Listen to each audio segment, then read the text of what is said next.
Hey, horror fans, once again, it is me, the Horror Marzamani G, and as promised, yes, last night I watched Cat Sick Blues.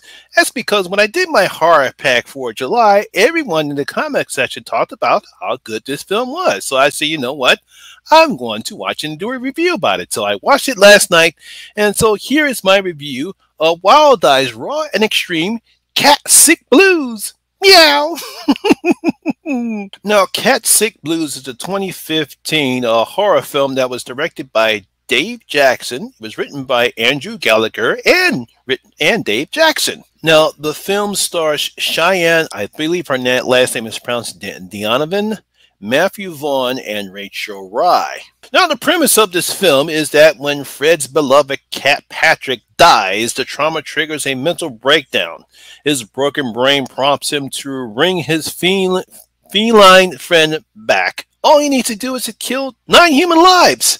Yeah, I say the guy's out there. He's whacked. You know, I'm pretty sure most people, or probably not aware of it, but I believe most people who've had pets all their lives, and let's say you had a dog or a cat, whatever pet that you have, or you grown up with this, you helped raise it, you nurtured it, you took care of it, you cleaned up its crap and whatever it did throughout the time, and unfortunately that particular pet passes away. That is a very traumatic experience, especially for maybe a kid or a grown person, for this person that you've animal that you've taken care of all your lives, and there's a certain connection to it you have.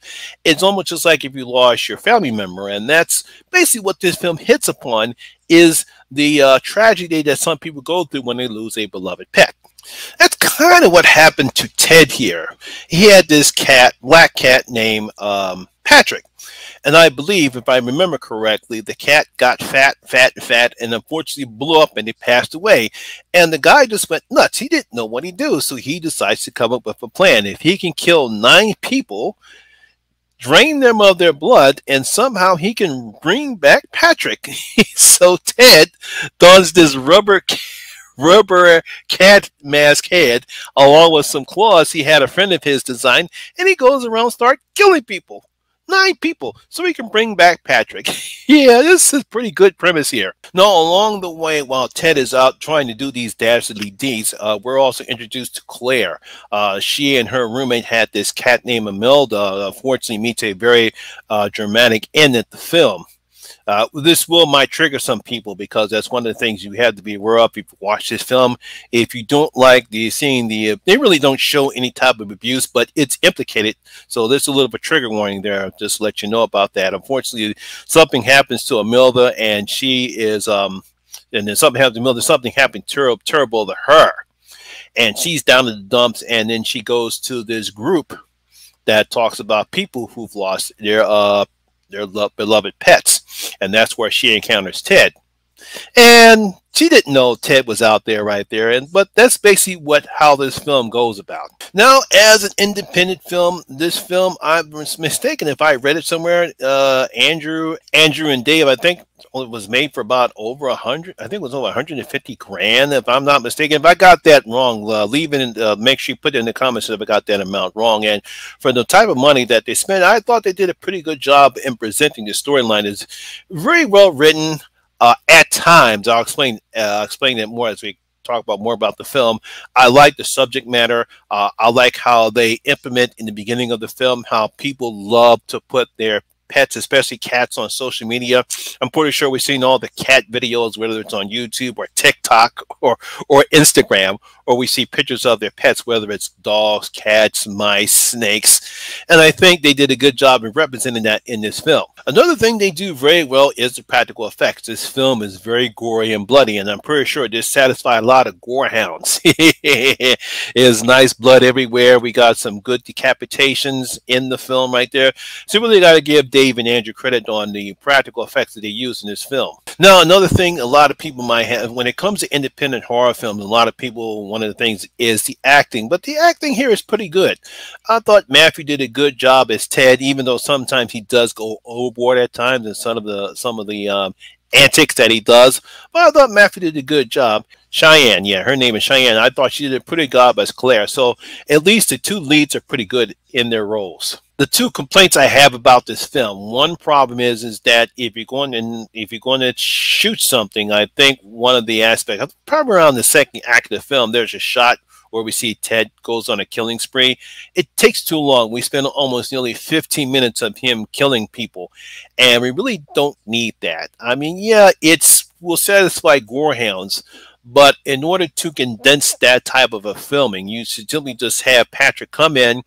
He sees his victims, and you can make the implication that he's going to kill them all and then cut back later on, and we'll have the bloody gore mess. It still satisfies gorehounds, but all that shot, that one take that they do of him running around, jumping around in the outfit that he wears, I won't say what else he's wearing other than that cat head mask. I won't say the other piece, but I'm pretty sure you guys know what I'm talking about. I guess that's why this is raw and extreme here, because of that thing that he's also wearing right there.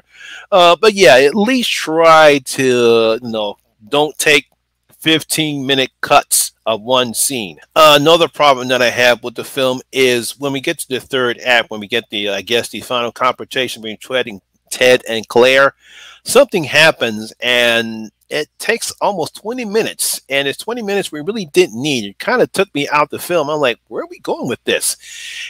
It kind of makes sense, and I understand maybe that's the reason why Dave and Andrew put this in here, but it doesn't fit kind of the narrative in the film that they were talking about. I think if they would have they really need to cut that part out, because it does have somewhat of a satisfying conclusion in the film, but we really need that extra 20 minutes.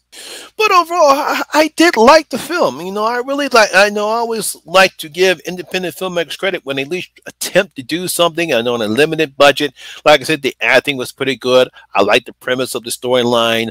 I like the acting in the film right there. The practical effects are pretty good for an independent film. So I really did enjoy the film, other than the two critiques I give it, shooting a scene too long, shouldn't shoot that one scene too long, and of course the extra 20 minutes really didn't need that. But other than that, I kind of did enjoy this film, so I'm going to give Sick Cat Blues 2 out of my 5 bloody gold coins. Yes, I think they did a pretty good job.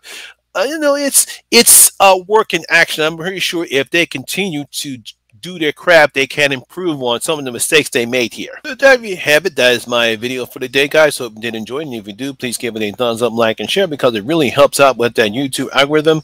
I'm pretty sure people who have seen Sick Cat Blues have told me how much they like the film, but if you have seen it, please leave your comments in the comment section below and tell me what you thought about the film.